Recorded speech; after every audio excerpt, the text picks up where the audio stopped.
It is only fitting that the next person is being inducted into the EWA Hall of Fame, as since from the first day I met him until now, and probably forever, wrestling always came first in his life.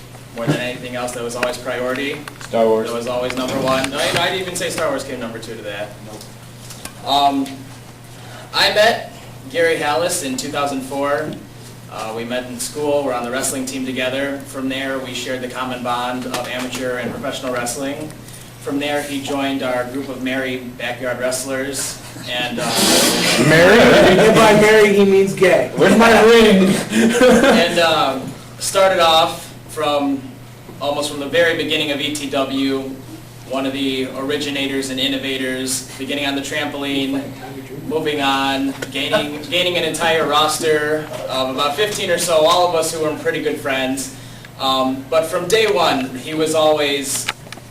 I always knew that he had the potential and had the work ethic to be something great in wrestling. And even within the first couple hours that he was at my house for the very first time, I was having him instruct Johnny Killjoy how to properly drop a flying elbow. And from there, we knew that he definitely had something going for him. So from there, we moved on. He became a tag team with Viper to become Nightmare Crew, arguably the best tag team in EWA and ETW. The only tag team in ETW. EWA too, dick. Hey. I know a team that was better. Yes, so do I. And I would argue against it. But moving on, Tilden stole. Definitely what I was thinking. Becoming the first ever ETW Tag Team Champions and the longest reigning ETW and EWA Tag Team Champions. You never put us over, that's why. You guys aren't that good and your partner quit once again. Oh, was a bitch. Anyways. The part that you weren't that From good. a successful tag team career, moving on to a singles career in which he gave me definitely one of the best matches of my career at Halloween Survival 2. Going on to become the #1 contender for the EWA Championship, although nothing ever happened of it, but it's still in the record books. Somewhere. Can I see these books? And only fitting that he's moved on to be trained and to continue his pursuit of the dream of becoming a professional wrestler, and very well pursuing it and making it become a reality. So it is indeed a privilege and an honor to induct this next man into the Hall of Fame. Originally known as Cynake before it was mispronounced and further kept that way, I give you Cynake.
Oh no, come on. My match is over. This is done. I got the turret.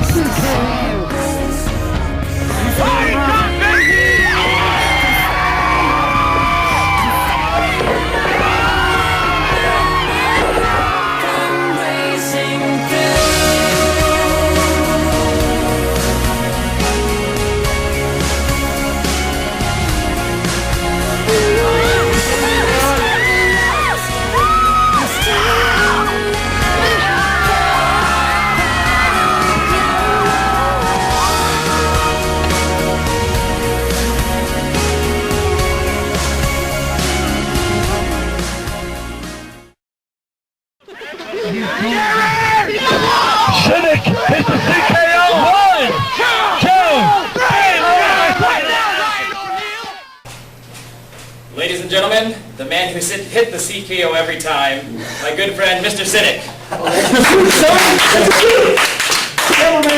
What a bitch. Wow, what a diss. Thanks, Ash. Wow.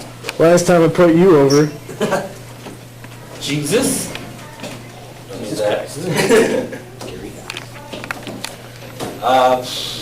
Where to start?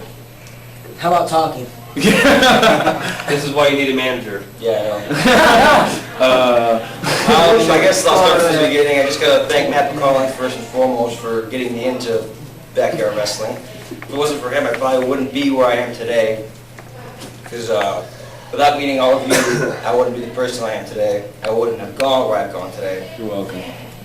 But no, 14 years old, met Matt McCalling in English class.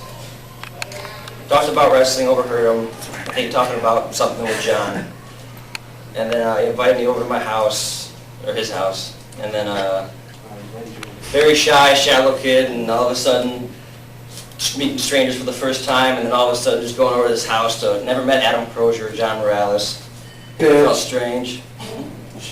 And then having my first match on a trampoline for X-Treme Championship, or X-Treme Trampoline Wrestling with John Morales, and then that's when Matt noticed something and kept me around. Thank you. And then went on to all of us trying to pursue something of this and putting in all our own money, our own hard work, and building a ring made of wood and tires and legit ropes. Actually having live shows and actually having crowds for our first experience in front of people instead of each other, putting our bodies on the line for no reason. Then along came the RWA, very good group of guys who I barely keep in contact with now because they've all gone their separate ways, and that's bound to happen. They're trying to steal our thunder.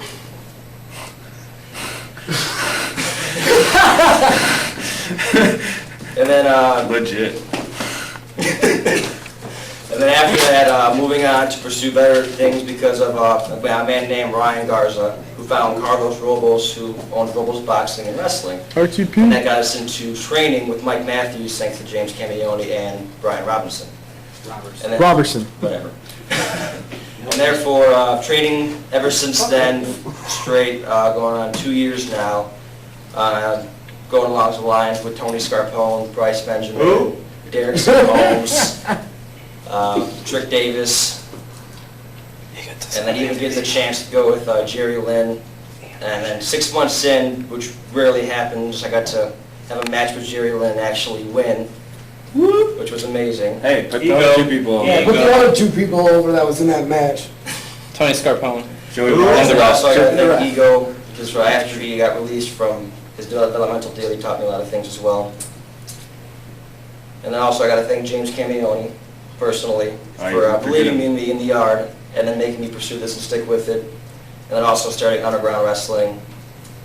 Unfortunately, things happen, but that's not happening or staying anymore. But eventually, I digress. But I just got to thank everybody for being a part of this, a part of my life, being who I am today, and I would not look back on it to change anything for it. We love you, Gary. Hey. Hopefully, one day, we'll all make it big, Okay, make this Clark. dream become more of a reality. And just thank you very much again. We love you, Gary.